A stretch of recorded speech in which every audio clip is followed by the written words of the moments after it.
Coming up, we will bring you details of Finance Minister Ken Ofori-Attah's presentation on the DDEP to Parliament today. Ghana Statistical Service report shows that over 80% of public sector workers earn less than 3,000 Ghana cedis monthly. And the case involving a national service person who sued her boss for breaching an agreement came up at the High Court today. We will bring you the details shortly. Welcome to Graphic Online's News in Brief. Today, the Finance Minister Ken Ofori-Attah was in Parliament to present a policy brief on the Domestic Debt Exchange Program. The briefing followed a request by Parliament. Mr. Speaker, all these efforts will be greatly enhanced if the Income Tax Amendment Bill, the Excise Duty and Excise Tax Stamp Amendment Bills, as well as the Growth and Sustainability Levy Bill, which are outstanding in this August House, could be prioritized and passed. The passage of these bills will enable government to complete 4 of the 5 agreed prior actions in the staff level agreement since tariff adjustment by the PURC, publication of the Auditor General's report on COVID-19 spending, and onboarding of GET Fund, DACF, and Road Fund on the GIVMIS have all been successfully completed. Mr. Speaker, I cannot emphasize enough the need to secure board approval for our IMF program by the end of March 2023. I therefore entreat the House to prioritize approval of the outstanding revenue bills and the various concessional facilities so that we would ensure that the board meets successfully in March in Washington. Mr. Speaker, I want to assure you that I'll come back to this August House with the necessary fiscal adjustments after the debt operation is completed for your consideration and approval. After the briefing, this is how some members of Parliament responded. We must embark on an aggressive program to mobilize more revenue from within ourselves. We cannot continue hoping that somebody would pay their taxes in some country and then those people would lend the money to us or would advance the money to us as grants. Government is saying within 5 years you can have your principal.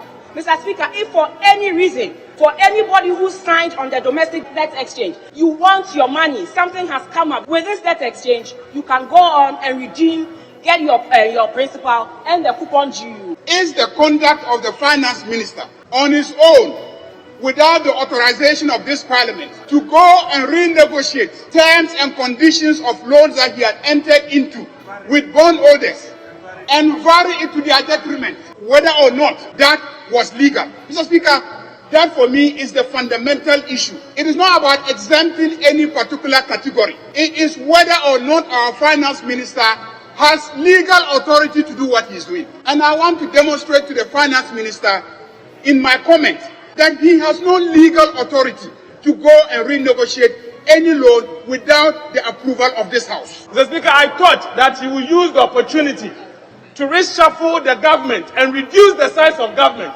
They are rather increasing it. Mr. Speaker, is this a government that is engaging in fiscal consolidation? We will not allow you to engage in burden shifting. We will share the burden with you. So we want to tell you that if you want us to pass your loans, pass your taxes, cut first, show us the way. Show us the way that you are ready to share the burden with the people of Ghana. When the finance minister appeared before us, he admits that these are, I'm quoting him, these are very challenging times in some jurisdictions, in some countries, because of how the economies are suffering. Some civil servants have been laid off. It didn't happen in Ghana.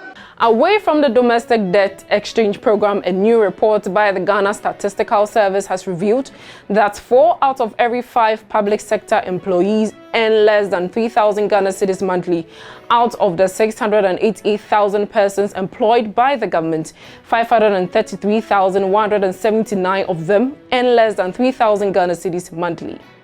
According to the report, those who earn less than 3,000 Ghana cedis a month represent 80% of the total workforce. The new survey titled The Ghana 2022 Earners, Inequality in the Public Sector also revealed that 104,349 people earn between 3,000 Ghana cedis to 4,999 Ghana cedis a month, while 20,606 persons earn between 5,000 to 9,999 Ghana cedis a month. The report indicated that 6,225 people earn over 10,000 Ghana cedis.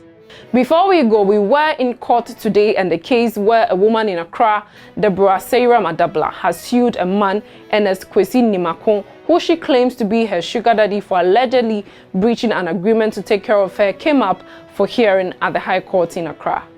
The court has asked the parties, a former national service person of a bank and her former boss, also at the bank, to file their written submissions before February 23rd. Deborah Sarah Madabla is arguing that Ernest Kwesi Nimakon breached an agreement to take care of her. Deborah has also dragged the bank where she did her national service along to the court.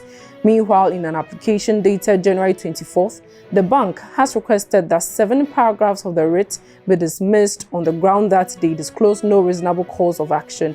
The paragraphs, which were requested to be excluded, comprise portions of the writ that accuse the bank of watching on for female workers being harassed sexually by senior male officers of the bank.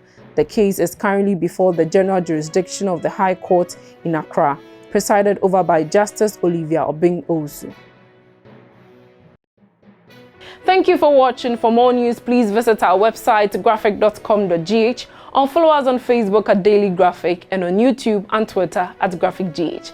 I am Juliet Echa Safo.